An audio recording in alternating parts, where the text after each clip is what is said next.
Hello everyone. I welcome you back to this 9 p.m. daily quiz. I hope all of you have been attending all these sessions and revising the daily current affairs in the form of questions and answers. The attempt here is simple to make you revise the day's current affairs from whatever you have read, from wherever you have read. Do come here to try and answer these questions based on the day's most important news stories. Without any further ado, let's begin. But before that, a reminder, you have to tell me in the comment section how many marks are you scoring in these tests. And also, if you're new here, do hit the subscribe button. So let's begin with the first question for the day. The first question, the International Monetary Fund IMF recently reclassified India's foreign exchange management regime from stabilized to a crawl-like management. What does this signify for India's exchange rate policy? In other terms, they're asking you what exactly is the meaning of this phrase crawl-like management. First, India must now adopt a fixed exchange rate. Second, the rupee has become fully free floating. The rupee has moderate flexibility but with periodic RBI interventions, or the classification has no real policy relevance. Now, what kind of exchange rate regime does India follow? We are somewhere mixed between floating and fixed. We don't have a fixed exchange rate, neither are we being forced, rather IMF is against it. We don't have completely free floating rate as well, meaning that in case of a completely free floating rate, the government or the central bank will have no role in determining what exactly is the value of a currency. But in India's case, as you know, the RBI does make timely interventions time to time through open market operations, that is, through buying and selling of government securities. So the answer here is C. The rupee has moderate flexibility but with periodic RBI interventions, which are in the form of open market operations, OMO. So do remember this. The answer is C.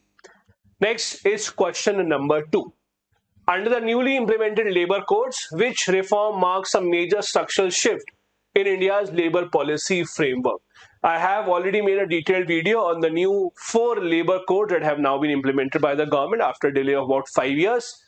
First, complete ban on fixed term contracts. Does it say that? No, there is no complete ban on fixed term contracts. Universalization of minimum wage nationally without state role? No. So the state government still will decide the minimum wage. What will happen in the new labor codes is now the central government will decide the floor wages. That is the bare minimum, and each state can decide to have the minimum wage, but this cannot be below the floor wages. Legal recognition of gig and platform workers with social security architecture. Yes, this is the important change. The companies have now been expected to contribute a sum of the money for social security benefits for gig workers and platform workers as well. So the answer here is C. This is the newly implemented change as per the new labor codes. Third question. India has approved a 7,280 crore rupees scheme to boost domestic manufacturing of rare earth permanent magnets. It was a lot in the news today. What strategic gap does this primarily address? First, lack of domestic demand for rare earth based products. Do we have lack of demand? Not really. Rather, we have lack of supply. China is the one that has a monopoly over supply of these rare earths around the world. We do have significant demand, so this is wrong. Overproduction of critical minerals exported by India? Obviously not. There is no overproduction. That is why they're called the rare earth. High dependence on foreign supply chain for strategic technology. Yes, this is a problem we are trying to address. Not just India, but many countries around the world are almost completely dependent on China. They are the country that have a monopoly over mining of rare earths, and that is why the government is now pushing the industry towards this by announcing a package of 7,280 crores. The answer thus in this case also will be C. Next is question number 4. India has begun a comprehensive mapping of global non-tariff measures. What is the intended outcome of this exercise? Now, if you are dealing with some other country, you are selling or buying their products, there are tariff barriers and there are non-tariff barriers. Tariff barriers is what Donald Trump is doing right now to countries such as India, imposing high tariffs so that our trade with that country reduces.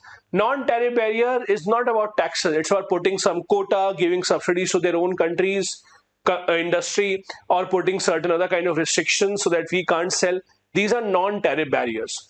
Now, because our trade with US will reduce drastically because of high taxes, So now the government is trying to see from where can we now make sure that the balance can be found and we can accommodate our products there. So now we are undertaking a mapping of global non-tariff barriers.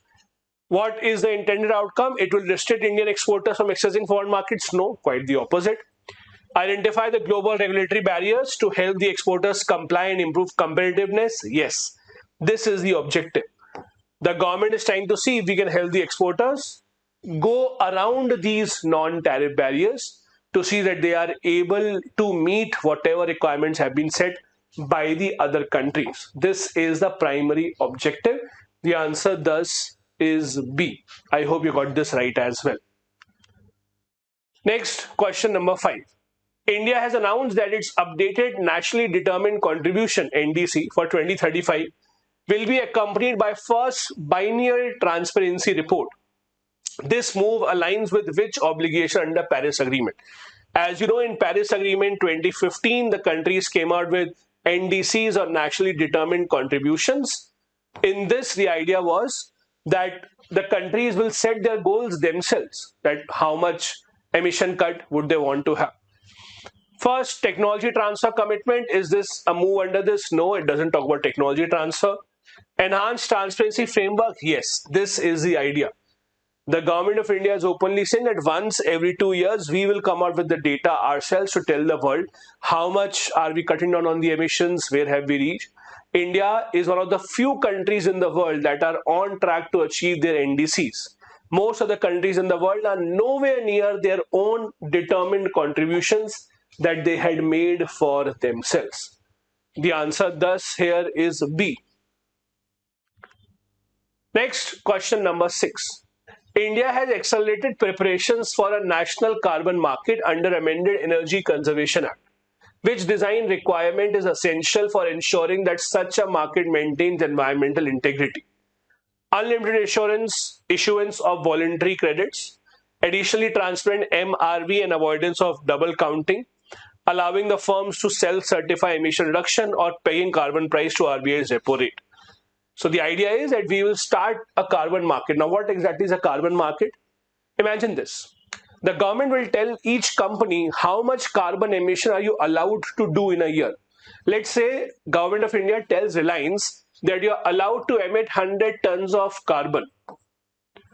But if they end up emitting more than that, let's say they end up emitting 110 tons, then what will they do? They have to buy the remaining 10 tons credit from some other company. Some other company, let's say Tata, was given a quota of 100, but they only used 90. So their 10 ton CO2 quota is remaining, which they can sell to Reliance now. This selling and buying will happen in a market, open free market, so that price discovery can be had and there's no interference of the government. But for that to happen, what is more important? There should be transparent MRV and avoidance of double counting. Now, the answer is B, but you must also know here what exactly do you mean by MRV. Now, it's important to know what does MRV stands for. MRV is measurement, reporting and verification. Measurement, reporting and verification. All these are extremely important to bring in transparency in such a system, which is the background or which is the foundation stone of all these such markets. Next is question 7. The government has reviewed the performance of PMFME scheme, formulation of micro food processing enterprises. Which structural bottleneck in India's economy does the scheme target? Over-regulation of large MNC food companies? No, we don't have the over-regulation problem here. Low productivity, lack of credit market access among unorganized micro units. Oversupply of food stock? Not really. Removal of state government from food processing? No. This is the correct answer. This particular scheme of micro food processing enterprises, food processing is a very, very important industry. So for example, think of it like this. Banana chips. Raw banana is not sold in large numbers. So what do? You convert that into chips and then it is sold. This is called processing. So these are industries that process banana into banana chips. That is a big market. The government is trying to ensure that they don't have low productivity and they have good access to credit so that they can expand their business quite considerably. This is answer. This option here is B, which is the correct answer. Next is 8. India is expanding its strategic petroleum reserves to counter global volatility. Which macroeconomic advantage does SPR expansion offer? Now, what are strategic petroleum reserves?